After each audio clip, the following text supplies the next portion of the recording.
what a game we witnessed. It was red hot from the opening pa lang, from the get-go. It was correctly called by our producers and writers as an explosive affair. Smart Pro game. Highlights brought to you by Smart Pro. With Smart Pro, you can share the smart life. And one thing I really liked about GlobalPort in this ball game is them sharing that basketball. Ito namang Mahindra, ang kagandahan sa kanila, tuloy-tuloy yung laban nila. They just kept fighting and fighting and fighting all the way to the end. Yung final score nga natin, Seth, 118 for GlobalPort, 116 para dito sa Mahindra. So definitely call for definitely a lot of highlights. Sabi mo nga, matakas yung score. So, isang daang highlights ang aabutin natin dito. Magsasawa po tayo sa highlights dito. I can feel for Mahindra all of a sudden. This game was almost theirs. But Terence Romeo had other plans, other ideas. You know, they left the door open because of the free throws nung pagdating dun sa dulo. But you know, yung interview ni Stanley Pringle, tama yun eh. Napansin niya, naramdaman niya sa simula na mukhang medyo relax lahat. At nakita natin yun in the first 2 quarters that they needed to up it. In the 3rd quarter, they made a turn. Nakakuha sila ng maganda. Pero no 4th quarter, nakita natin mukhang bahagyang nagpahinga ulit eh. Itong GlobalPort. But in the end, GlobalPort was able to turn things in that 4th quarter para makahabol to force overtime. We had mentioned at the top of the telecast that it's very important for these two teams in terms of establishing the position they want for phase 2 for the next round. Mahindra with a win could have created a better separation from the teams that are in that same batch.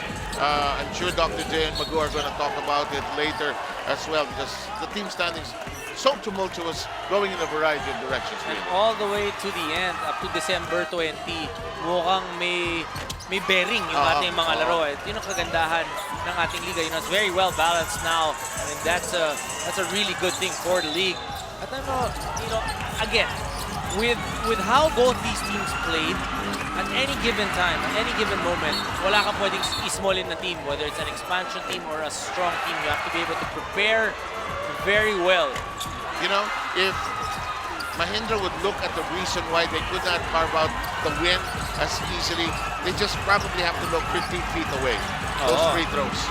Those free throws, you know, in the end, yung free throws definitely matter. 21 out of 28 para dito sa Mahindra. Para sa GlobalPort naman, 26 out of 30, shooting 87% from that area. Pringle, was I suddenly forgot that Pringle had scored the equalizer. But suddenly, it looked like a Mahindra kind of game, especially in the overtime period. Pero nandun yung trust, di ba? Tsaka nakita natin na for a second there, yung GlobalPort, parang nawalan sila ng hininga because of how Mahindra was playing solidly. But in the end, that last punch belonged to GlobalPort. In the meantime, we're just unfurling some big plays after big play that happened. There was that shot by the Gregorio. I thought that was it already. And then suddenly, there was that shot by Jay Wash as well. And then later on, there was that cluster of 5 points. Mamaril had 2 fouls that were almost costly.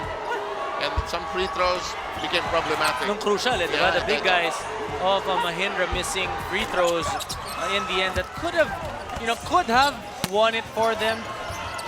But itong GlobalPort, when they needed the most, they were able to get things done as a team. I think this is where we're going to see the 3-point shot. And then we'll rush straight into the 2-point basket, which proved to be the winner. Here is Romeo. He's just lurking at the top of your picture. There he is. Has missed all game long, then hits this big one. I'm doing the game again. Have you noticed? 1 out of 15 for Terence Romeo, but you gotta love the trust that they have with Terence. And when the game on the line, pinuntahan pa rin siya ni Stanley Pringle. And this is the last play. It's coming up. You will love to see this again. There is the shot. Nothing there. And here comes the rush. My terrific Terence Romeo! Gone! Game winner! Muntik na tayo mag-overtime ng pangalawa. Pero ayaw ni Terence. Ayaw na ni Terence. May lakad itong si Terence Romeo. Oo, buti na lang. At, pero ang fans nag-enjoy. They relished this ball game. Heartbreaker for Mahindra. And the final count, 118 to 116.